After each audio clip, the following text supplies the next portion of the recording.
여름 휴가철은 어떻게 잘 보내고 계신지 모르겠습니다. 우리가 맥주 감사 주일이 한 해의 절반을 돌아보면서 하나님 앞에 감사드리는 절기인데, 이 여름 휴가철이 어떻게 보면 우리들에게는 딱 절반을 맞이하는 듯한 그런 느낌을 갖게 하는 것 같습니다. 우리가 이제 여름 휴가철이 지나고 가을 찬바람이 등에 서밀기 시작하면 등에 식은땀이 날 수도 있습니다. 왜냐하면 벌써 반년이 갔구나, 이제 몇 개월 올 한 해도 남지 않았구나 하는 생각이 우리에게 들기 때문입니다. 우리는 항상 우리의 삶을, 우리에게 주어진 삶을 잘 살고 싶고, 그 끝이 되었을 때 아름답게 마치고 싶은 소망이 있습니다. 여러분, 우리가 죽을 때 그 사람이 어떻게 살았는지에 대해서 볼 수 있다라고 말씀하고 말들을 합니다. 우리가 오늘 읽은 이 말씀을 보면 요셉의 죽음에 대한 말씀입니다. 요셉의 죽음에 대한 말씀을 우리가 보니까 어떻습니까? 분위기가 참 평안하고 복된 그러한 느낌을 받습니다. 모든 사람의 죽음이 다 이처럼 아름다운 것은 아닙니다. 성경에 봐도 굉장히 저주스러운 죽음이 있고 안타까운 죽음들이 많이 있습니다. 그런데 요셉은 참으로 아름답게 복되게 그의 삶을 마무리를 짓고 있는 것을 우리가 볼 수 있습니다. 성경을 보면 많은 인물들이 있는데, 그 중에 아주 인상 깊고 또 개인적으로 마음에 드는 인물을 고르라고 한다면 이 요셉이라는 사람을 고를 수가 있습니다. 왜냐하면 애굽의 총리라고 하는 높은 위치에 올라서서 이 사람이 멋지게 보여서 그런 것이 아니라 이 사람이 밑바닥에서부터 올라왔던 사람이기 때문입니다.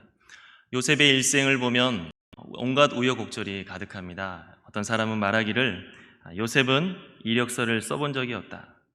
자기가 원하는 것을 일평생 해본 적이 없고, 자기가 하기 싫지만 억지로 강요당한 일들만을 해왔던 그의 삶을 그렇게 표현을 하고 있습니다.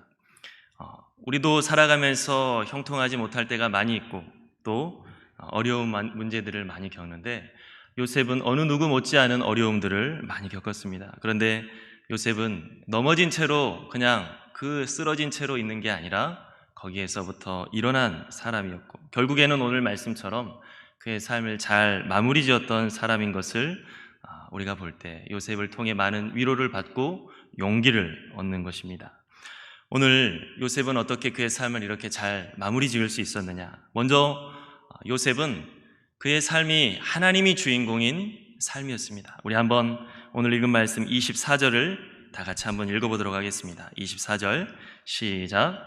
요셉이 그의 형제들에게 이르되 나는 죽을 것이나 하나님이 당신들을 돌보시고 당신들을 이 땅에서 인도하여 내사 아브라함과 이삭과 야곱에게 맹세하신 땅에 이르게 하시리라 하고. 아멘. 오늘 말씀에 보면 요셉은 죽을 때 자기 가족들에게 유언을 남기는데, 그 유언을 보면 자기 자신이 아닌 하나님을 강조하고 있습니다. 나는 죽는다. 하지만 하나님께서 너희들을 돌보실 것이다. 이스라엘의 안전은 나에게 달려있는 것이 아니라 하나님께 달려있다라고 말씀하고 있습니다.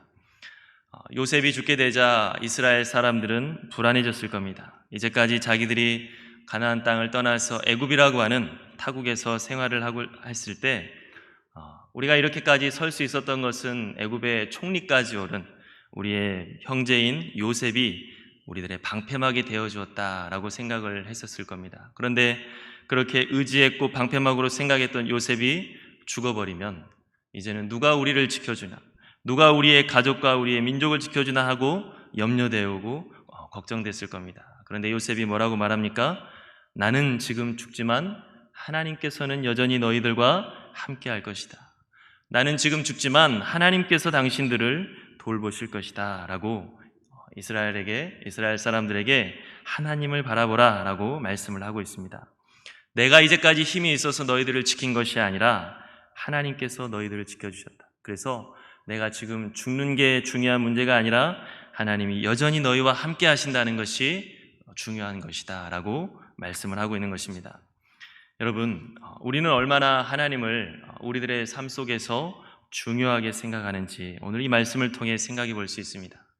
우리가 얼마나 하나님을 우리의 삶의 주인공으로 생각하고 있는지, 요셉은 자기의 삶에 있어서 하나님이 굉장히 중요한 분으로 여기고 살았습니다. 우리들도 여러 가지 학연이나 지연 등 사람들을 사귀고 또 힘이 되기 위해 돈을 벌고 또 능력을 기르기 위해서 우리가 열심히 실력을 기릅니다.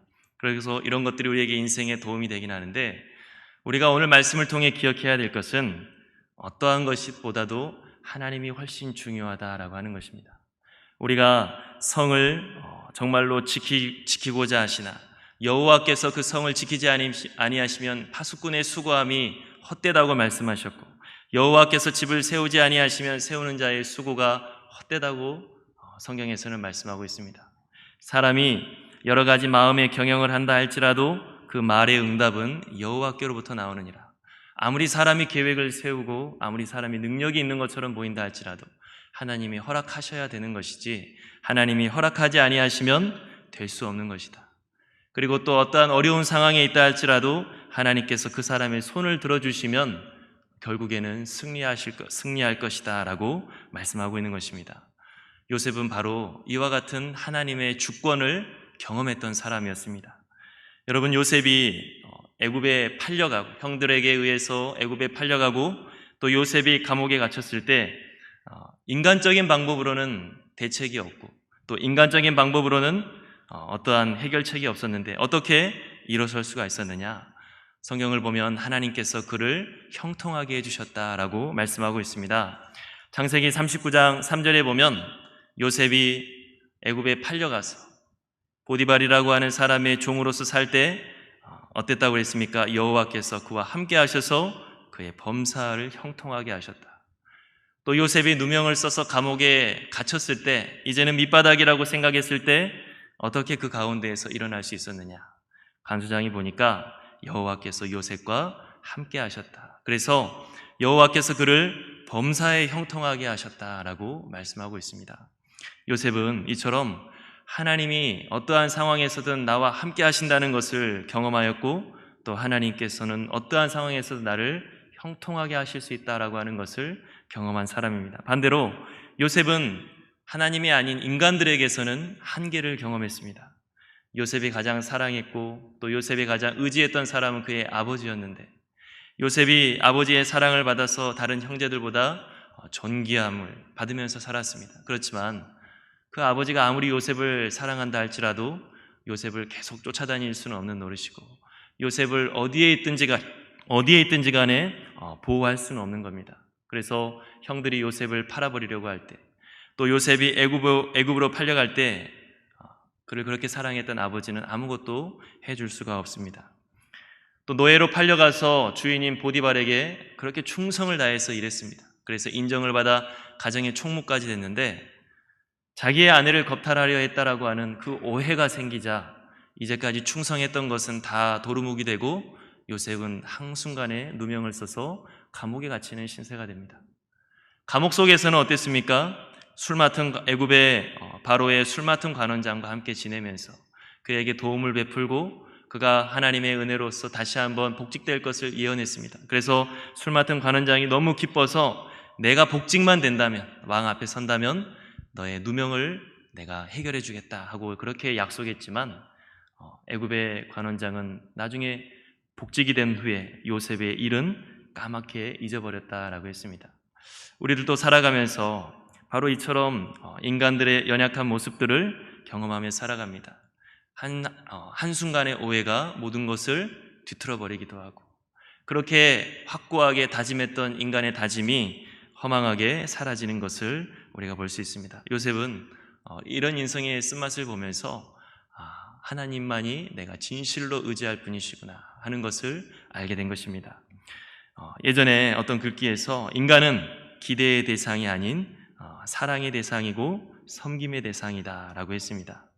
인간은 스스로도 불완전한 존재이고 살아가면서 상처를 받아온 존재이기 때문에 인간이 서로 간에 아우성치는 것은 서로를 이해해달라고 하는 외침이고 서로를 사랑해달라고 하는 외침이다 라고 하는 글귀가 있습니다. 여러분, 우리가 그러한 세상의 연약한 것들, 사람뿐만이 아니라 우리가 중요하게 여기는 재물이든 또 우리가 중요하게 여기는 힘이든 그러한 모든 것들은 다 한계가 있고 우리들을 영원히 지켜줄 수 없다라고 하는 것을 우리가 오늘 요셉처럼 분명하게 알아야 할 것입니다. 요셉은 내 인생은 하나님께서 풀어주셨다. 나는 하나님께서 살아계심을 믿었고 하나님이 살아계셔서 나를 도우시는 것을 경험했다. 그렇기 때문에 내가 지금은 죽지만 너희들은 걱정할 필요 없다. 왜냐? 하나님께서 여전히 살아계셔서 너희와 함께 하시기 때문이다. 제가 예전에 사역할 때 처음에 사역을 시작할 때 중등부를 맡아서 사역을 시작했는데 그때 여러 가지 사역과 관련된 책을 읽었습니다. 그래서 그때 읽었던 중등부 청소년들을 대하는 많은 지침서들을 읽을 때 중요한 이야기 중에 하나는 그들의 친구가 되어주라.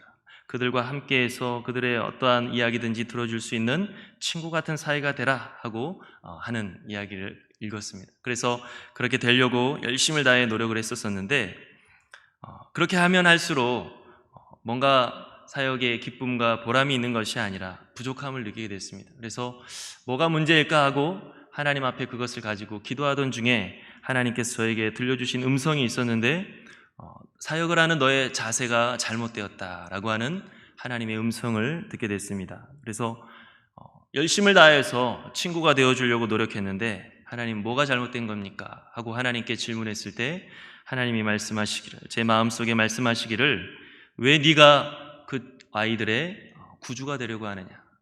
네가 하는 일은 예수 그리스도를 그들로 하여금 나아갈 수 있게 하는 통로가 되어주는 것이고 네가 해야 될 일은 하나님을 만날 수 있도록 길이 되어주는 것이지 왜 네가 하나님이 되어서 그 아이들의 모든 것을 해결해 주려고 하느냐? 그럴수록 너의 욕심은 커져가고 네가 실족하는 것도 커져갈 것이다. 그 말씀을 하나님이 제 마음속에 주셨을 때 사역에 정말로 새로운 방향을 찾게 되었고 또 제 마음도 평안함을 얻었습니다. 왜냐하면 제가 어떻게 그 친구들의 모든 문제들을 다 들어줄 수 있고 또 그 친구들의 모든 문제들을 다 제가 해결해 줄 수가 있겠습니까? 그러니까 저의 연약함을 생각하면 할수록 마음속에 어려움이 있는데 나는 하나님을 가리키는 그저 손가락이면 될 뿐이구나.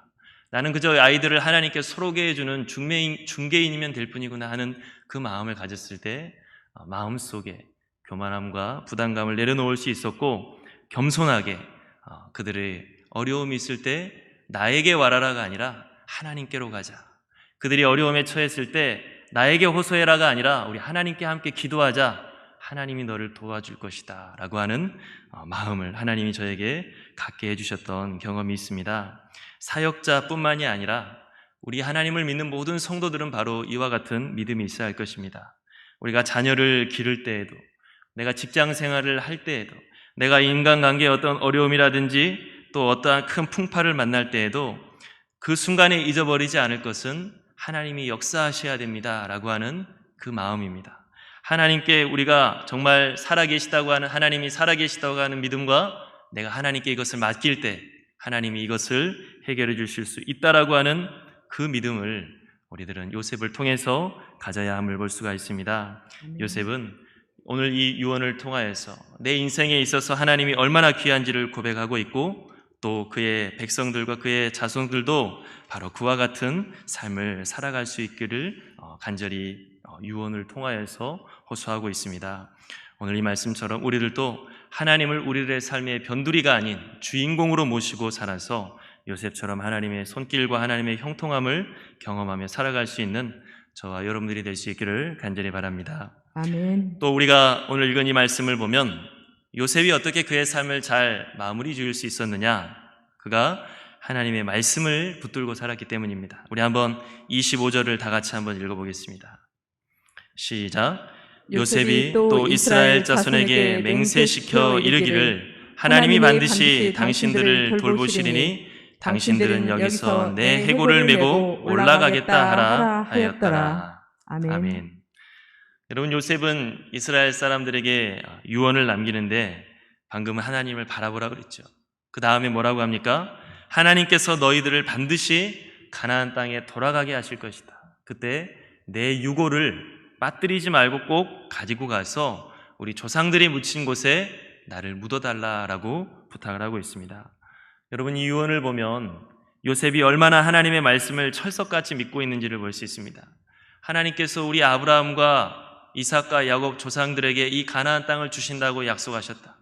그래서 우리가 지금은 이 애굽 땅에 있지만 하나님이 그렇게 약속하셨기 때문에 반드시 그 가나안 땅을 주실 것이다.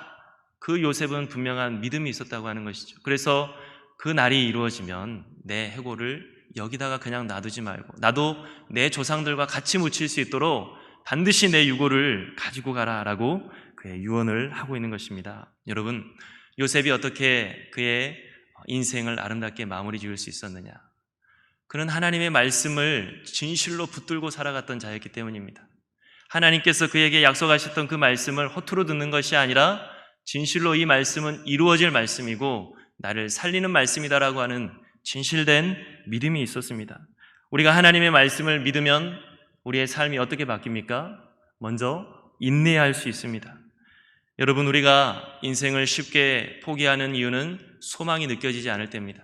그래서 하나님이 나에게 약속하신 말씀을 우리가 분명하게 믿는 자는 소망을 갖기 때문에 그의 인생에 지금 당장은 어려움이 있다 할지라도 그의 인생이 지금 당장은 풍파가 있고 앞길이 막막하게 보이지 않는다 할지라도 하나님이 나를 붙들어 주신다 약속하셨기 때문에 내 인생은 여기서 끝이 아니다라고 하는 그 소망을 가질 수 있습니다.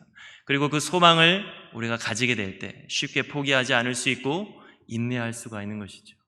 그리고 인내하면서 걸어가다 보면 하나님께서 그의 삶을 새롭게 변화시키고 합력하여 선을 이루시는 것을 경험할 수가 있습니다.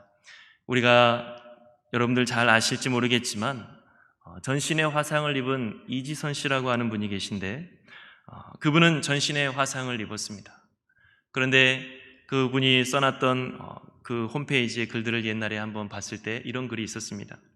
성경 공부를 할 때 교역자가 시편 23편 1절을 보면서 그 이지선 씨에게 이야기를 했습니다. 지선아, 하나님께서 이처럼 그의 백성들을 푸른 초장과 쉴만한 물가로 인도하신다고 하는데 너는 그렇게 하나님께서 인도하고 계신 것을 믿니? 그렇게 물어봤을 때 그 이지선 씨가 이렇게 대답했다고 합니다. 내가 한 발짝 한 발짝 그저 주님께서 이끌어 가신 대로 걸어갔더니 어느덧 내가 서 있는 곳이 쉴만한 물가와 푸른 초장이었습니다. 처음에 내가 전신에 화상을 입고 정말 내 인생이 여기서 끝났구나라고 생각되고 더 이상 여기에서 어떠한 삶의 소망이 있을까? 나는 평생 이렇게 어려움 속에 살아가야 되는 것 아닐까? 그 막막함 속에 있었지만 그저 하나님에 대한 믿음을 가지고서 어떻게 풀릴 줄 알지 모르지만 막연하지만 하나님에 대한 믿음을 가지고서 삶을 한 걸음 한 걸음 그저 주님 손잡고 옮겨갔더니 지금 나는 지금 이렇게 하나님께서 새롭게 예비하신 삶의 터전으로 옮겨져 있습니다. 어느덧 나는 지금 하나님이 예비하신 푸른 초장 위에 서 있습니다 라고 고백을 했다고 합니다. 우리들도 우리들의 지금 시야가 좁아서 지금 내가 겪고 있는 어려움이라든지 지금 내가 겪고 있는 것이 내 인생의 끝이라고 생각한다면 우리들은 인생을 계속해서 이어나갈 수가 없겠죠. 더 이상 소망이 없으면 우리들이 어려움에 닥쳤을 때 거기서 멈춰버리고 말 것입니다. 하지만 하나님께서 너를 사랑하신다, 하나님께서 너를 인도하신다고 하는 그 말씀을 우리가 진실로 믿는다고 한다면 지금의 이 모습이 전부가 아니다라고는 생각을 우리가 가질 수가 있습니다. 하나님께서 지금의 이 어려움이 전부가 아니라 이것 또한 합력하여 선을 이룬다고 하신 그 말씀을 우리가 진실로 믿는다고 한다면 우리들의 마음속에는 소망을 가질 수 있고 인내할 수가 있는 것입니다. 그리고 인내함으로 주님과 걷다 보면 어느덧 이지선 씨의 고백처럼 푸른 초장 위에 서 있게 되는 것입니다. 여러분, 우리가 경주를 할 때 상을 받을 수 있는 최소의 자격 조건이 무엇입니까? 포기하지 않고 완주하는 것입니다. 우리가 어떠한 일을 이루기를 원한다고 한다면 최소한의 가지고 있어야 할 조건은 바로 인내하는 것입니다. 오늘 요셉은 자기의 인생에 그 어려움들이 처해 있었지만 그 어려움 속에서 일어날 수 있었던 것은 그 어렸을 때 꿈을 통하여 하나님이 들려주신 그 말씀, 나는 하나님이 지켜보고 있는 존재이고 나는 하나님이 높이 들림받게 할 수 있는 존재다라고 하는 그 약속의 하나님의 말씀을 요셉은 분명하게 믿었기 때문에 어떠한 상황 속에서도 지금은 절대 끝이 아니다라고 하는 소망을 가지고서 묵묵하게 한 걸음 한 걸음 걸어갈 수가 있었던 것입니다. 그리고 그렇게 걸어갔을 때 요셉은 하나님께서 예비하신 은혜를 얻을 수가 있었습니다. 우리들도 지금의 모습 가운데에서 이 닥쳐진 환경 가운데에서 그게 전부인 것처럼 살아가지 말고 하나님이 우리에게 약속하신 그 말씀을 진실로 믿고 부여잡고 인내함으로 주님과 하루하루 한 발짝 한 발짝 동행하며 나아갈 수 있기를 간절히 바랍니다. 아멘. 요셉이 하나님의 말씀을 굳게 부여잡았을 때 그는 인내할 수도 있었지만 또 어떨 수 있었느냐? 올바른 방향으로 나아갈 수 있었습니다. 여러분, 우리가 요셉을 가리켜서 꿈쟁이라고 하고 꿈꾸는 자라고 말합니다. 그런데 그 요셉의 꿈은 그냥 맹목적인 자신의 꿈이 아닙니다. 하나님, 내가 이런 사람이 되고 싶으니까 나를 이렇게 만들어 주십시오 하는 꿈이 아니라 하나님이 그에게 주신 꿈을 꾸는 것입니다. 여러분, 우리가 비전이라고 했을 때 그것은 그저 나의 비전이 아니라 하나님이 우리에게 주신 비전이 우리를 살리는 비전인 것입니다. 그것은 여러 가지 구체적으로 적용이 될 수가 있겠지만 가장 기본적으로는 하나님의 말씀입니다. 하나님께서는 이 말씀을 우리로 하여금 소망을 삼게 하시고 비전을 삼게 하신 것입니다. 요셉은 그의 어떠한 삶 속에서도 하나님께서 이것을 어떻게 생각하실까? 과연 내게 주어진 이러한 모습들, 내가 하고자 하는 이러한 것들이 하나님이 보시기에는 온전한 것일까? 그러한 것들을 항상 헤아리며 살았던 사람이었습니다. 요셉이 억울함의 감옥에 갇혀 있다가 나중에 애굽의 총리가 되었을 때 여러분, 우리가 만약에 그러한 상황이라면 어떻게 행동했을까요? 지금 나를 죽이려고 하다가 죽이지 않고 팔아버린 그 형들을 찾아다가 복수하고 싶을 수도 있고, 내가 그렇게 믿었는데 나를 누명을 씌우고 나를 어려움에 겪게 한 사람을 찾아가서 복수하고 싶을 수도 있고, 또 여러분, 정말로 나를 그동안 이방인이라고 노예라고 멸시했던 사람들에게 찾아가서 나를 과시하고 싶을 수도 있을 것입니다. 하지만 요셉은 그렇게 하지 않았습니다. 요셉은 자기가 가지고 있는 그 지위와 권세를 가지고서 다른 사람들을 억누르고 또 자기 자신을 과시하는 데 쓰는 것이 아니라 하나님의 그 마음으로 다른 사람들을 살리는데 그 힘을, 그 위치를 사용하는 것을 볼 수 있습니다. 어떻게 그렇게 할 수 있었느냐? 요셉의 마음속에는 항상 하나님의 말씀에 대한 비전을 가지고 살았기 때문입니다. 하나님이 나에게 원하시는 것은 무엇일까? 하나님이 나에게 이 애굽의 총리라고 하는 위치를 허락해 주셨는데 도대체 왜 이 위치를 허락해 주셨을까? 하나님은 이것을 통해 무엇을 하기를 원하실까? 그 말씀이 있었기 때문에 요셉은 그와 같이 자기의 행동을 절제할 수가 있었던 것입니다. 여러분, 창세기 45장 5절에 보면 요셉은 형들에게 이와 같이 말합니다. 당신들이 나를 이곳에 팔았다고 해서 근심하지 마소서, 한탄하지 마소서. 하나님이 생명을 구원하시려고 나를 당신들보다 먼저 보냈나이다. 인간적으로 생각하면 억울한 일이고 인간적으로 생각하면 황당한 일이고 복수하고 싶은 일이지만 하나님 앞에 그 뜻을 물어보니 하나님께서는 요셉을 정말로 섭리 가운데서 세상을 살리고자 사용하기 위하여서 그러한 고난을 허락하셨다라고 하는 것을 요셉을 깨달을 수가 있었습니다. 그렇기 때문에 주어진 그러한 힘과 위치를 가지고 복수와 과시욕에 사용하는 것이 아니라 아름다운 하나님의 뜻을 위하여 사용했고 그 결과 요셉의 그 끝 마무리가 아름다웠던 것입니다. 만약에 하나님의 말씀을 가슴에 품지 않고 살았다라고 한다면 오늘 말씀처럼 요셉의 인생이 그렇게 아름답게 끝나지는 못했을 겁니다. 많은 사람들이 처음에는 정말 가난한 마음으로 시작하지만 나중에는 우리가 길을 잃어버리기가 쉽다고 하는데 여러분, 우리가 길을 잃어버리지 않기 위해서는 요셉처럼 하나님의 말씀을 우리가 중요하게 생각하고 그 말씀을 붙들고 살아가는 사람이 되어야 될 것입니다. 하나님의 말씀을 자기의 인생의 목표로 삼고 하나님의 말씀을 자기 인생의 비전으로 삼고 살아갈 때 올바른 방향을 걷게 되고 그의 인생이 하나님이 예비하신 것처럼 아름답게 마무리가 지어질 수가 있을 것입니다.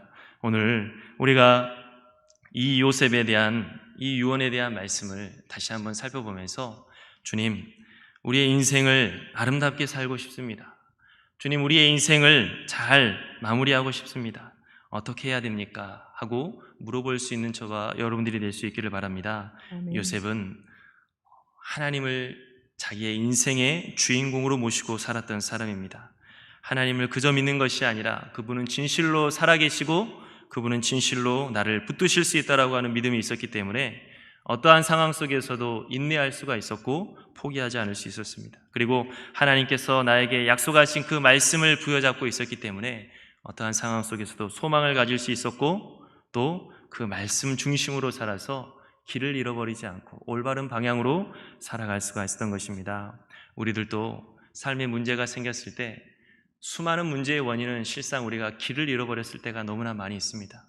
내가 이미 길을 잃어버려 놓고 내가 이미 나쁜 씨앗을 뿌려놓고 하나님 왜 내 인생에 이런 어려움이 생깁니까 하고 우리가 원망하는 것입니다. 하지만 요셉처럼 하나님의 말씀을 굳게 부여잡고 길을 잃어버리지 않고 살아갈 때 하나님 앞에 우리가 정말 합력하여 선을 이루시는 하나님의 은혜를 얻게 될 줄로 믿습니다. 아멘. 예수님 말씀하시기를 마태복음 6장 33절에 너희는 먼저 그의 나라와 의를 구하라. 그리하면 이 모든 것을 너희에게 더하시리라 라고 했습니다. 내가 주님이 나를 위해서 무엇을 해줄까를 우리가 먼저 구하기 전에 내가 주님을 위해 무엇을 해야 할까? 주님이 나를 위해 무엇을 해줄까 먼저 구하기 전에 나는 지금 주님 앞에 온전하기 위해 어떻게 해야 될까를 먼저 고민한다고 한다면 삶의 여러 가지 많은 고리들이 풀릴 것이고 문제가 해결이 될 줄로 믿습니다. 아멘. 오늘 요셉의 유언처럼 우리들의 삶도 아름답게 마무리 지어질 수 있는 저와 여러분들이 될 수 있기를 간절히 축복합니다.